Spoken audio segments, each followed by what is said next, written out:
Là, j'ai une boule au ventre, c'est terrible. J'ai rien pu avaler ce matin, j'avais peur qu'on m'annonce une mauvaise nouvelle. Si Anne-Sophie est tellement angoissée, c'est qu'elle sort d'un véritable cauchemar. Il y a moins d'1 an, elle a perdu un premier bébé à 7 mois de grossesse. Allez-y, je vous en prie. Seulement 2 mois après le drame, une deuxième chance s'offre à eux. Anne-Sophie se retrouve à nouveau enceinte, un heureux événement qui aide le couple à surmonter sa peine. Le ventre ne durcit pas, Non, il n'y a pas de souci. Bon, parfait. Mais l'échographie fait remonter de mauvais souvenirs. C'est lors d'un examen comme celui-ci que les parents ont découvert que leur bébé était mort. Quand je vois l'écran comme ça me... Ça vous?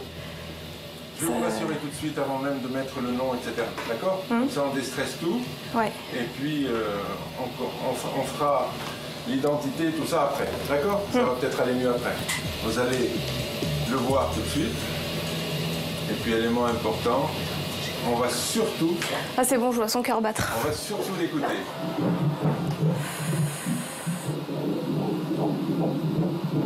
Est-ce que ça rassure? Oh oui.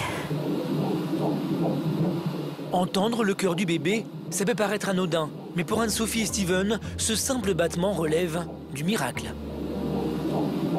Alors, papa, qu'est-ce qu'il dit? Moi, je vois un petit garçon, non? Et papa, qu'est-ce qu'il voit là? Moi, je pense un petit garçon. Eh ben non. Oh, c'est une fille. Leur premier bébé était un garçon. Avoir une fille rendra peut-être le deuil un peu plus facile. Non, je suis super contente. Papa aussi est rassuré? À tout. Elle est en bonne santé, c'est le principal.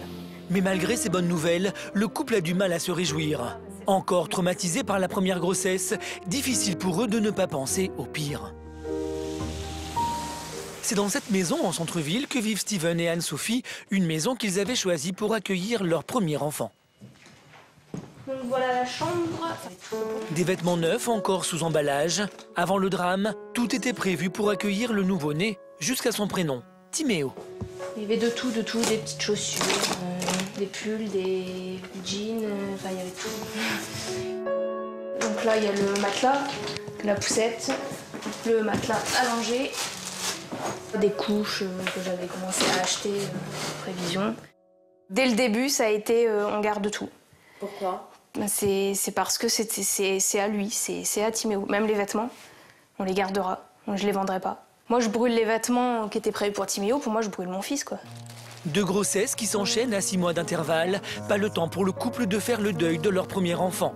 Aujourd'hui encore, Anne-Sophie éprouve le besoin viscéral de faire vivre le souvenir de son premier bébé. De temps en temps, ça m'arrive de venir dans la pièce et de déplier la poussette. Et puis, je sais pas, j'ai envie de me voir la pousser. Je me l'imagine dans la poussette et j'ai un besoin permanent d'être là dans la chambre, à voir tout entassé. Au milieu des affaires de Timéo, difficile de faire de la place pour le nouveau bébé. Déjà 5 mois qu'Anne-Sophie est enceinte et elle n'a toujours rien acheté pour sa fille. On avait vraiment tout prévu à l'avance. Donc est-ce que je me dis, est-ce que pour cette grossesse, est-ce qu'il faut reprévoir à l'avance? Je ne sais pas.